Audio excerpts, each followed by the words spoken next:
when I was coaching track, is that if you have a whistle, a stopwatch, and a clipboard, and a little bit of confidence, you can get into almost any sporting event that you want, right? All you got to do is act like you know what you're doing, you know what you're talking about. It's amazing what people will let you do and what you can get away with. And I was thinking about this because there's a lot of things that we sometimes believe or buy into just because the person presenting them has some confidence. So I found some ads here over the years of products that people have sold. So let's put the first one up.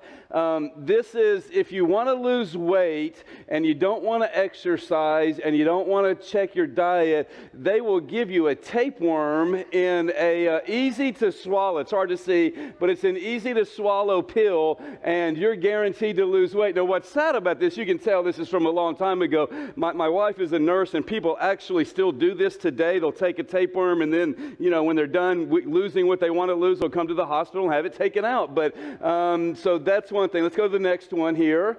Just what the doctor ordered, which is cigarettes and smoking. This is a real legitimate ad, and it was doctors arguing over which cigarette is the best. And what they were saying is that, if you're stressed out in life, if you need just a little bit of, you want to have overall better health, then smoking is the answer. And they said that. Let's go. This is my next one, is actually my favorite one. It's radioactive water. It literally has radium in it, and it's supposed to get rid of all the bad stuff in you, right? So it kills all the bad stuff. And one person who was writing about that said radium water works fine until your jaw drops off. Now listen, today we're starting a new series, and I realize it's Easter, and you're going to see how it ties in. But we're starting a new series that we're calling Fake News. It's things that people believe. It's things that our world believes. It's things that maybe even some of you and I believe. I think I've been guilty of some of these that actually maybe even sound good and maybe even seem good, but the reality is they are bad for us. And today we're going to start with one of the most common beliefs that people have in this world, that in fact, if I were to ask you, many of you would agree with this next statement, and yet it happens to be one of the most dangerous beliefs that you and I can have. And the belief is, the fake news is that I am a good person.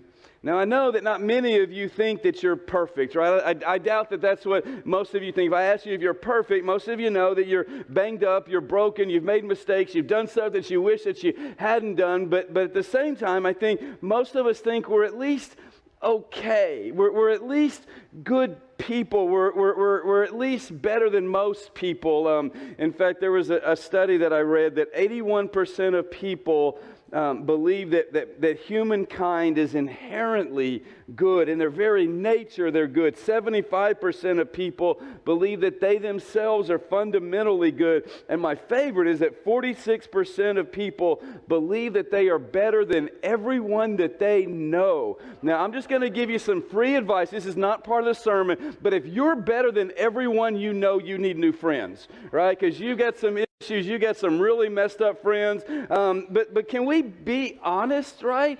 It's not difficult to find people that are worse than us. It's not hard to find people that we look at and go, you know what, maybe I'm not perfect, but at least I'm better than them. In fact, if I were to ask you to, and I'm not going to because I don't want to cause fights and problems, but if I were to ask you to, every one of you could give me a list of people that you personally know that you're better than.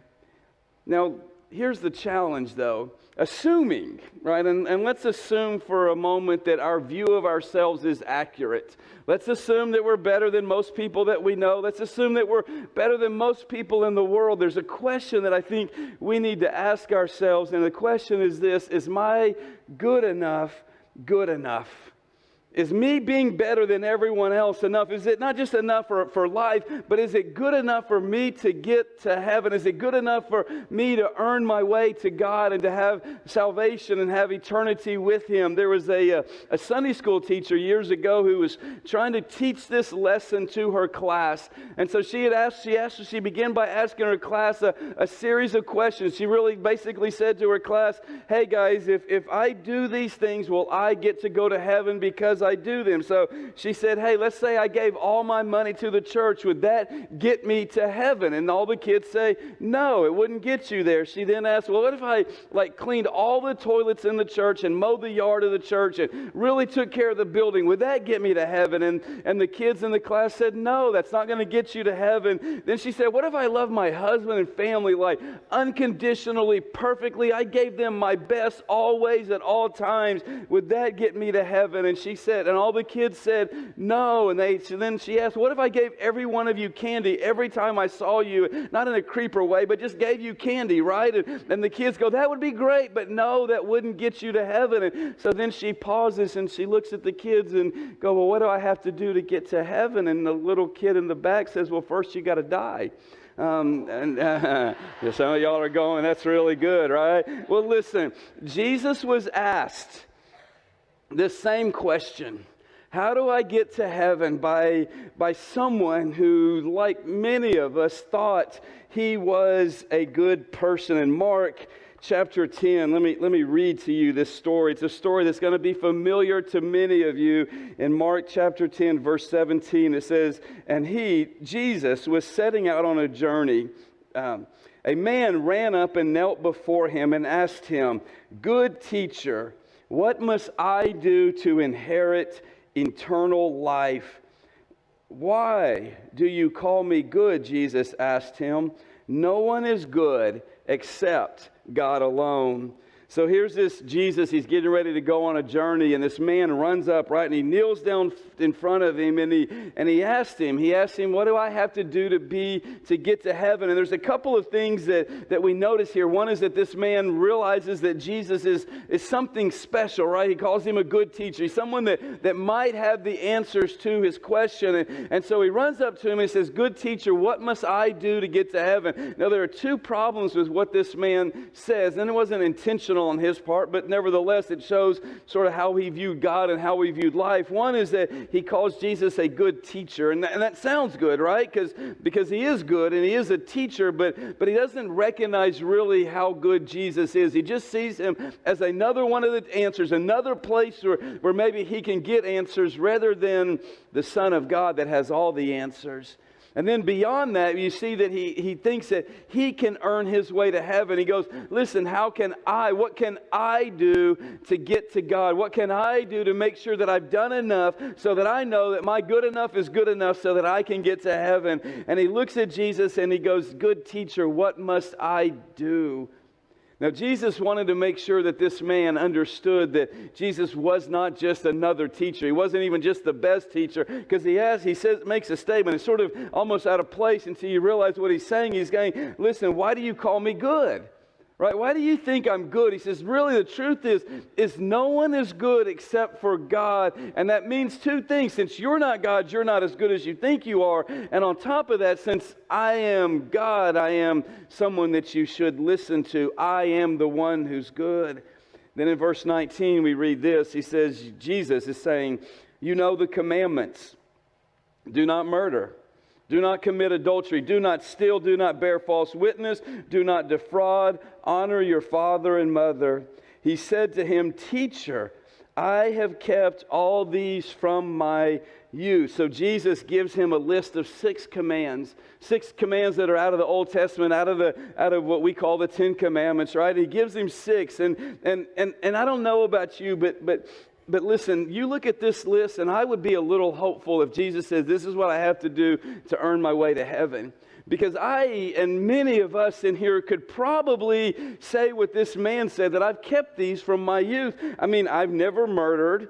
I've been faithful to my wife. I don't steal, at least not anything big. Office supplies don't count, right? So I don't do that. And I'm not really a liar. Again, not on the big things, right? Maybe a little bit just to get out of trouble or something when you're speeding. I got to really be there, officer, I promise, or whatever it is. And I don't try to manipulate people. And I'm decent, at least. My mom's in here, so she can verify this or not. But I think I'm decent to my mom and dad. And so I don't think I'm perfect, but I'm pretty good. And you can admit it, right? That you can look at this list and you can go, if this is what it takes, I'm going to be okay. If this is all I have to do, I'm going to be okay. That's what this man was thinking. That's what he says to Jesus. Jesus, I've done this. I'm okay. And then in verse 21 it says, looking at him, Jesus loved him and said to him, you lack one thing. Go, sell all you have and give to the poor, and you will have treasures in heaven. Then come, follow me. Well, this takes a pretty big turn, doesn't it? Because Jesus then goes from just these 6 things that we can look at and go, I could probably do them. And he turns it to a whole nother level, a level that most of us would look at and go, Jesus, that's pretty extreme. In fact, what's interesting to me about this command, about what Jesus says when he's saying he lacks one thing, is that the first 6 things that he mentions, we can easily find where those are mentioned in the law, in the Bible, in the commandments of God. But this one we can't. Nowhere in the Bible, no other place in the Bible does it say to follow God. Here's what you have to do. You have to sell everything that you have, give everything away to people who are poor. And by the way, in their time, they thought if you were poor, it's because you deserved to be poor. They thought if you didn't have money or you didn't have wealth or you didn't have possessions, it's because you were dishonoring to God or your parents were dishonoring to God and you were being punished. So what Jesus is telling you is sell all your possessions and give to people who don't deserve it. Give to people who are being punished by God.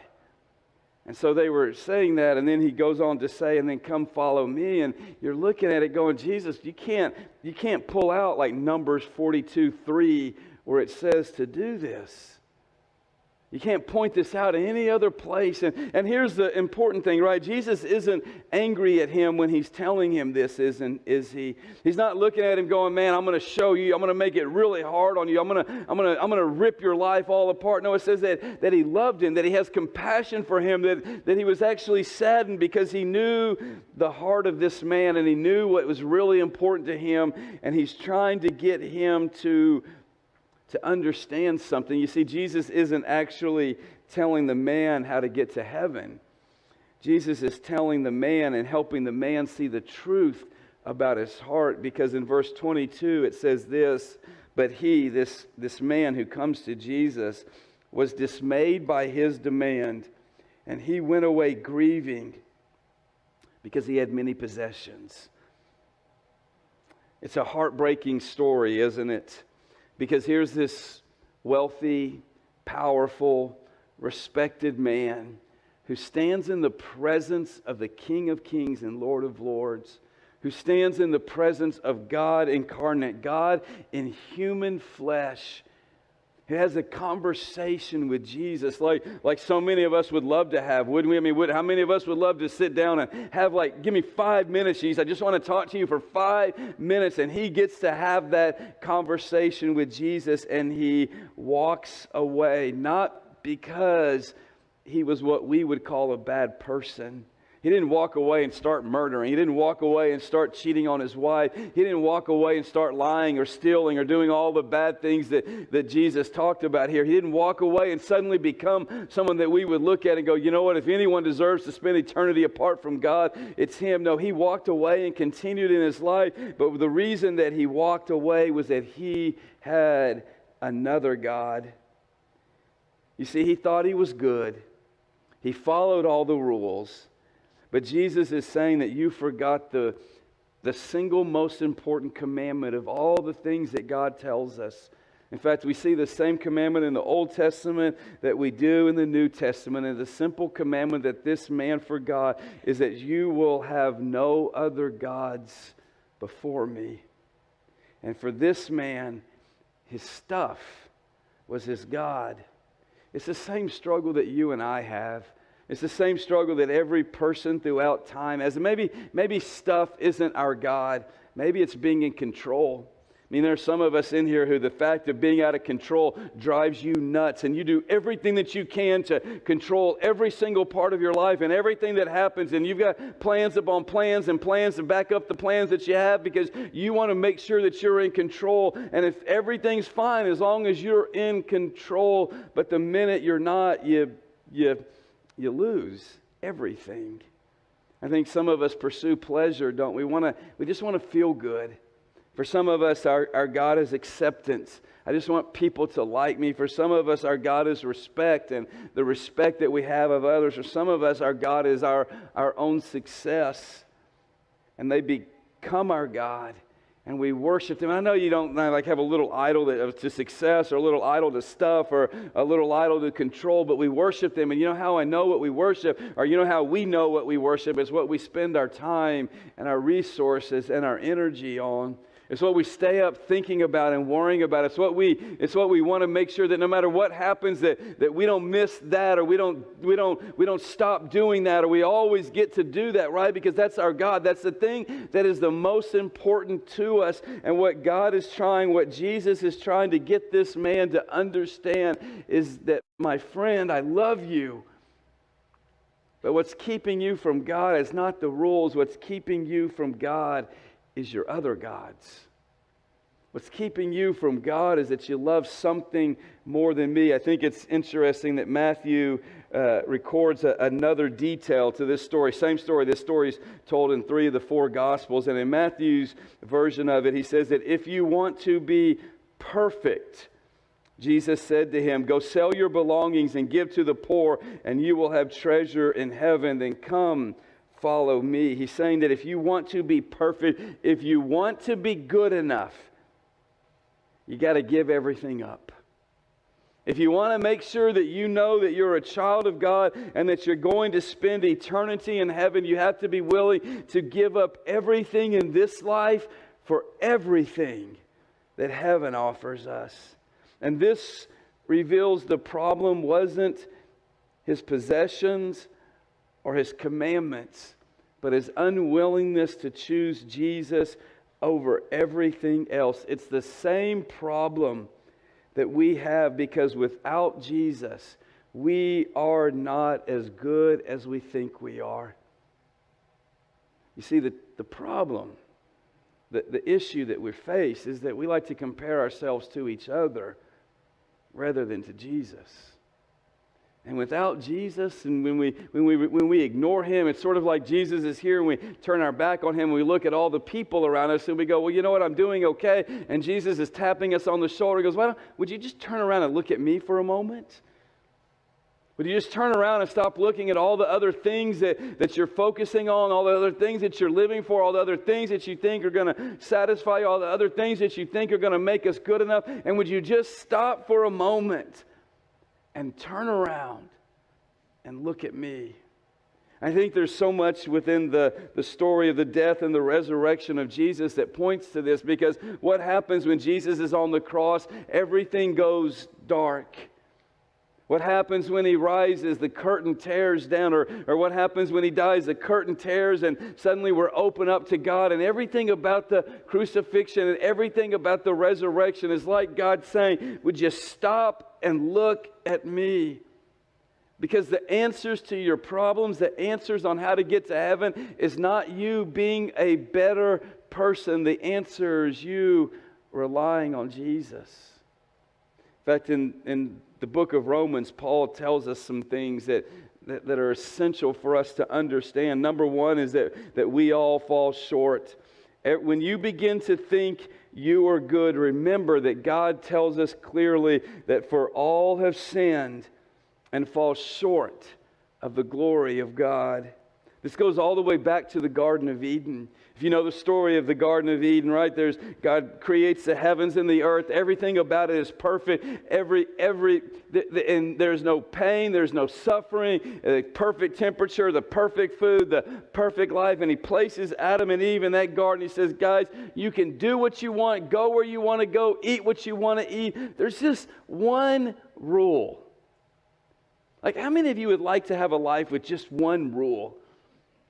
I mean, how many rules do we have just getting here today? How many rules did you follow or break or whatever it is, just driving here today, right? And they had one singular rule. There's a tree in the middle of the garden, God says. That's my tree. That's mine. Everything else is yours. That's mine.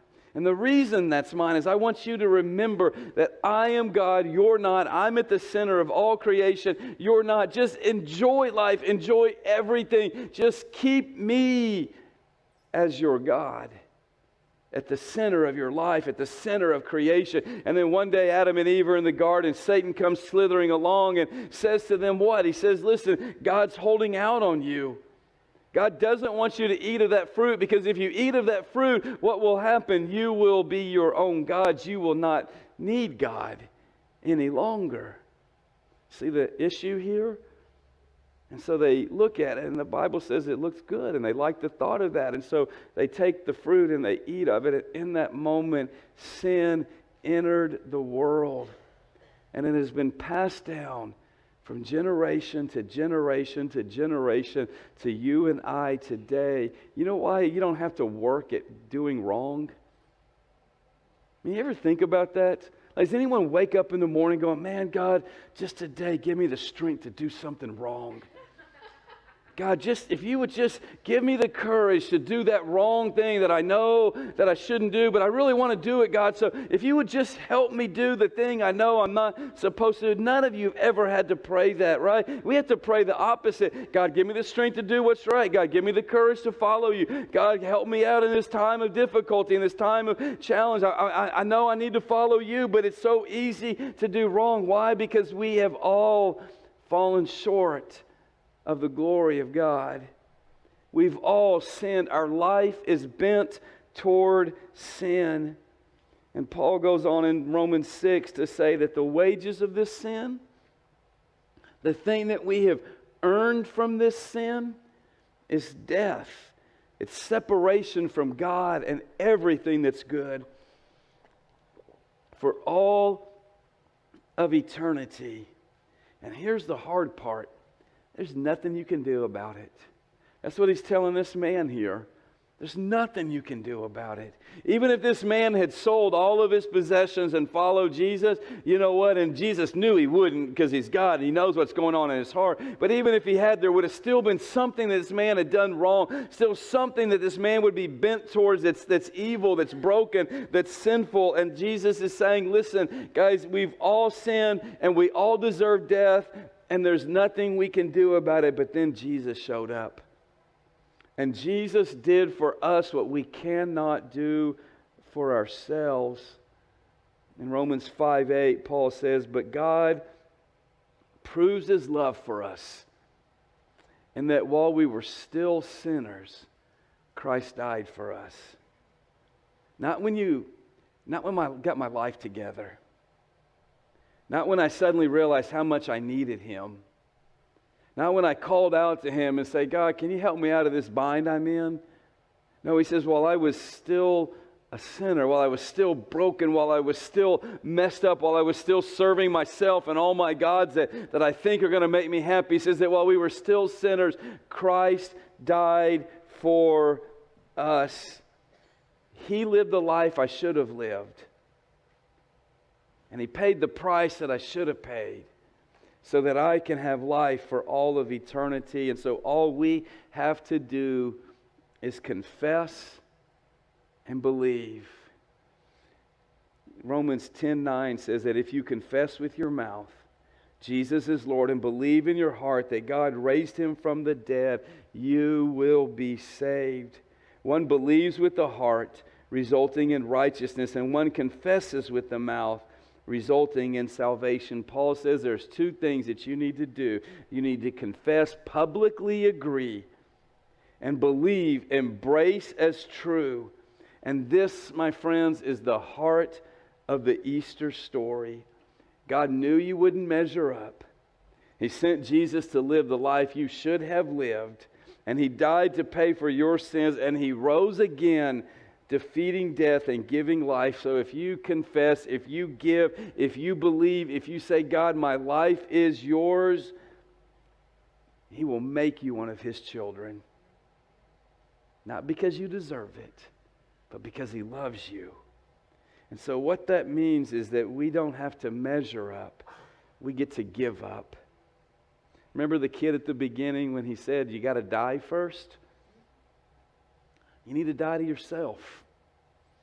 You need to die to being in control. You need to die to trying to be good enough to earn your way to God on your own. And when you die, God raises you to life. In Mark 10:26, right after this story, because what ends up happening is the disciples are amazed, because if anyone deserved to get to heaven, it was this man. At least the way they thought, right?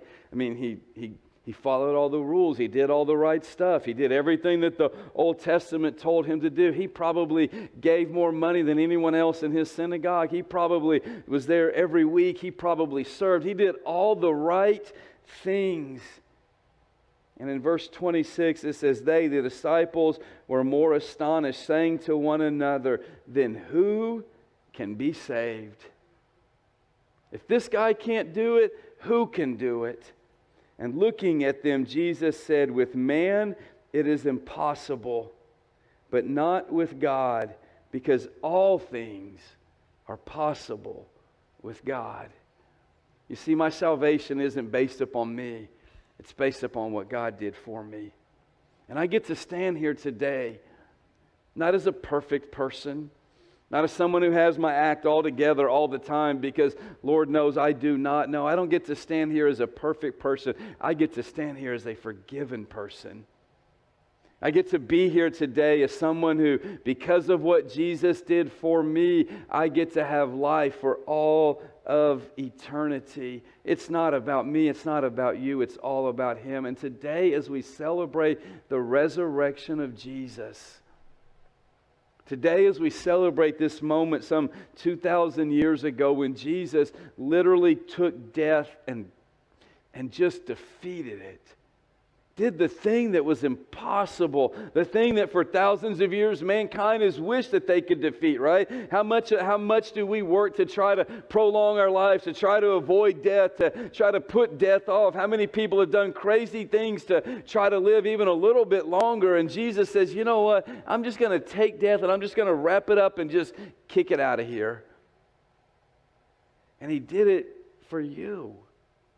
So my question for you this morning is, do you want life in Jesus? I'm not asking you to be religious. I'm not asking if you go to church every Sunday. I'm not asking if you're a good person. Most of you in here could answer yes. I'm a good person. I go to church at least as often as I can. You know what? I've been baptized. I've been whatever. And listen, all of those things are important. I'm not saying walk out of here and let's just all go be bad because Jesus forgives us. That's not the point. I'm asking you, have you ever come to the place where you have received the gift? Where you've said yes to Jesus. My life is yours. Because if you haven't, man, today before we go, my prayer is that you will come to a place where you'll say yes to Jesus. Yes, Jesus, I'm broken. Yes, Jesus, I've sinned. Yes, Jesus, I've messed up. Yes, Jesus, I can never be good enough to earn my way to you. But yes, Jesus, I want to die to myself so that I can find life in you for all of eternity. And if you want to do that, in just a moment, Greg's going to come up, not quite yet, but he's going to come up and we're going to sing and I'm going to stand down here. Man, if you want to know that you're a child of God, would you just come down and meet me and say, Stephen, I want to give my life to Jesus. Maybe if you don't have time or you're not comfortable doing that, would you shoot me an email? There's a little connect card. You can fill that out and put that on there as well. And just let me know, because I would love to tell you how you can walk in confidence, not in yourself, not in your goodness, but in the goodness of God. That you can walk knowing that no matter what happens in this life, that you are forgiven and that this life is not the end and that there is something better on the other side of this life called heaven, the life that we were created for. But I also want to challenge those of you who are believers, those of you who have walked with Jesus, to not lose sight of the gift that God has given you. We call this Sunday Resurrection Sunday, but the truth is that every Sunday is Resurrection Sunday. And every Monday is Resurrection Monday. And every Tuesday is Resurrection Tuesday, right? Because every day that we walk as children of God, we walk in the fullness of the resurrection of Jesus, the God who loves us so much that He died for us and gave His life, and that we said we've given our life to. So let's walk pursuing Him with all of our hearts, with all of our mind, with all of our soul, because there is no other God that compares to the God who died for your sins and 3 days later rose again. Will you give yourself to Him or will you walk with Him? And let's live in the life that's made possible by the resurrection of Jesus.